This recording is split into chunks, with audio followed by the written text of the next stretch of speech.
ဆိုင်ကတော့2021 Ducati Scrambler Desert Slut ဖြစ်ပါတယ်ဆိုတော့ဒီ2021မှာဒီ sparkling blue ဖြစ်သွားတယ်ဒီအပြာရောင်ထုတ်တယ်ပြီးဂွေရွှေရောင်နဲ့ဖြစ်သွားတယ်ပေါ့နော်ဂွေရွှေရောင်တော့2019ဒီ Scrambler Desert Slut တွေကတော့2019နဲ့စထုတ်တယ်ပြီးဒီ2021မှာတော့သူ့ရဲ့ဒီ color ဖြစ်သွားတယ်ပြီး2022မှာမထုတ်တော့ဘူးပြီးသွားပြီ2023မှာကျတော့သူ့ရဲ့ဒီ bro ပြောမလဲ successor ပေါ့နော် the ZX ဆိုပြီးတော့ adventure off road ဘယ်ဆုံးသုံးလို့ရဟာကြီးထွက်လာပေါ့နော်အဲ့ဒီမတိုင်ခင်မှာတော့ဒီကောင်က Desert X နေရာမှာရှိတဲ့ Desert Slut Scrambler ပဲဖြစ်ပါတယ်ဒီမြန်မာနိုင်ငံမှာ Scrambler တွေအရင်နာမည်ကြီးရပေါ့နော်ဆိုတော့ Ducati official showroom မှာလည်း Scrambler ဆိုပြီးတော့တီးသက်သူက branch တစ်ခုတောင်မှထားပြီးတော့ဒါကတော့တခြားနိုင်ငံတွေမှာလည်းအဲ့လိုပါပဲ Scrambler တွေရောင်းနေပေါ့နော် Scrambler သူတို့ရဲ့ရောင်းအကောင်းဆုံး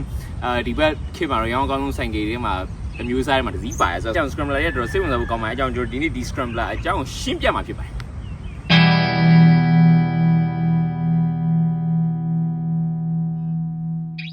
ဆိုအခုတလို့ကျွန်တော်ရောင်းလိုက်တဲ့ဘိန်းတွေကတော့2019 Ducati Multistrada Enduro 1260ယူနော်ဆိုတော့အဲ့တော့3500ကျွန်တော်ရောင်းပြီးပါဖြစ်ပါတယ်ပြီးတော့ကျွန်တော်ရဲ့ KTM 690 SMCR ကိုလည်း3300နီးပါးနဲ့ရောင်းပြီးသွားဖြစ်ပါတယ်ဆိုတော့ဒီခုလောလောဆယ်ရောင်းစရာရှိတဲ့ဆိုင်ကယ်တွေကတော့ဒီ Ducati Scrambler Desert Slut 2017 Sparkling Blue ဒီဆိုင်ကယ်ကိုရောင်းဖို့ရှိပါတယ်ပြီးတော့ကျွန်တော်ရဲ့ BMW S1000 XR ကိုလည်းဈေးတန်တန်နဲ့ရောင်းဖို့ရှိပါတယ်ဆိုတော့ကားဝယ်ချင်တာပဲဖြစ်ဖြစ်ဆိုင်ကယ်ဝယ်ချင်တာပဲဖြစ်ဖြစ်ကျွန်တော်ဆက်သွယ်လို့ရပါတယ်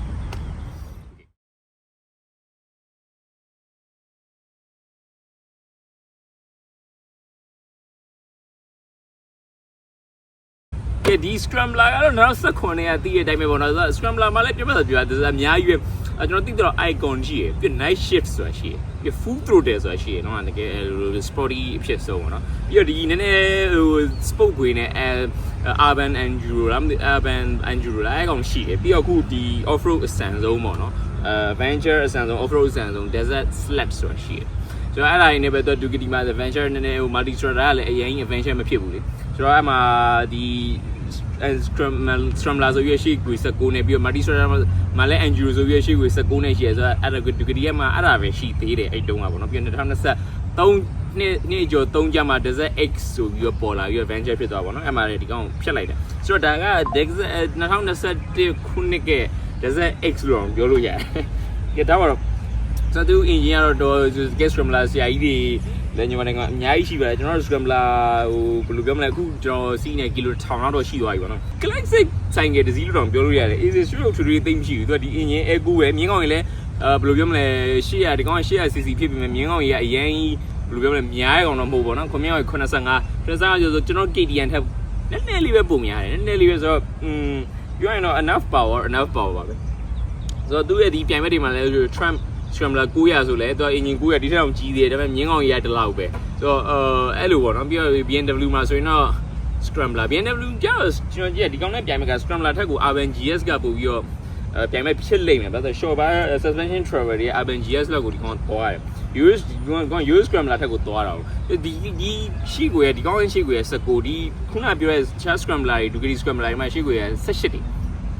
ဆက်ချစ်တွေဆိုဒီကောင်19ဆို off road ကိုဒီကောင်ကပို့ပြီးတော့ off road capability ကိုကောင်းတယ်ပေါ့ဆိုတော့အခုကျွန်တော်ကြည့်ရ off road capability ကကျွန်တော်ဒီရန်ကုန်မှာစမ်းဖို့ကနေရသိမ့်မရှိဘူးကျွန်တော် on road ကိုပဲပို့စမ်းပြစ်တယ်ပေါ့နော် on road ကတော်တော်ဘယ်လိုပြောဒီပုံစံကြီးဖြစ်နေပြီး on road တော်တော်ကောင်းတယ်ကျွန်တော် racing ကြောက်ဖွဲ့မှာ racing တွေအများကြီးပဲ racing တွေ sport bike တွေအဲသူတို့နဲ့ပဲလိုက်ပြီးရှင်မောင်းရတာပေါ့နော်ကျွန်တော် easy လိုက်လို့ရတယ်သူ naked bike တစ်စီးလိုဖြစ်နေဆိုလေတော့တိုးတာပေါ့နော်ဆိုတော့ဝင်းကြီးမြင်းမြင်းထပ်တက်လိုက်ပေါ့ဆိုတော့အဲ့လိုလုပ်ပြီးဖြုတ်မယ်ဆိုရင်တော့ဒီဂွေးတွေမှာလည်းတော်တော်ကွေးလို့ကောင်းတဲ့ဆိုင်ကယ်လို့ပြောလို့ရတယ်ပေါ့နော်ကျွန်တော် on road ကိုတော့ဒါကျွန်တော်ကောင်းကောင်းစမ်းပြီးသွားပြီ off road ကတော့အရင်ကြီးတော့မစမ်းရသေးဘူးဒီကတော့ ground clearance ကလည်းမြည် suspension travel လည်းအရှိကြီးပဲဆိုတော့ဒါဘယ်လိုပဲဖြစ်ဖြစ် off road မှာဒီ man လေးဘက်ကလူတွေကတော့ off road ကိုကြိုက်တယ်သူတို့ပြောတာတော့ဒီ Desert Slut ကဒီ off road တွေမှာတော်တော်မိုက်တယ်ပေါ့နော်ဆိုတော့ adventure ပုံစံအောင်လုပ်စီးကြတယ်သူတို့ကတော့ကျွန်တော်ရက်ကတော့9ပေ6ပေါ့နော်9ပေ6လည်းကောင်းကောင်းစီးလို့ရပါတယ်ကျွန်တော်တို့ on road ကိုတော့တော်တော်အားရပါတယ်ဒီ off road ကြီးဖြစ်ပြီးတော့ပေါ့နော်ဆိုတော့တိုင်ခွက်ကလည်းသူ Scrambler ထုံးစံတိုင်းတွေဟို Scrambler နဲ့တူတာတိုင်ခွက်ကသူ RPM ပြတ်တာလေးအောက်ပြီးတော့ဟို C တန်ကြီးပြတယ် CC ပြတယ်ပြီးတော့ gear ပြတယ်တခြားမုတ်လည်းနှမျိုးပြောင်းလို့ရတယ်ပြီးတော့စိုးပါဘူး information လည်းဆိုလို့လည်းသူက2019မှာထွက်တော့ Scrambler နဲ့အခုဒီကဘာကွာသွားလဲဆိုအယောင်ကွာရဲဒါတော့ထင်ရှားရှားဟာပေါ့နော်ပြီးတော့ club ပုံစံတွေကွာသွားတယ်ဒါဒီဘက် club ပုံစံနောက်19တော့ club ပုံစံတွေနည်းနည်းဟောင်းတဲ့ပုံစံပေါ့နော်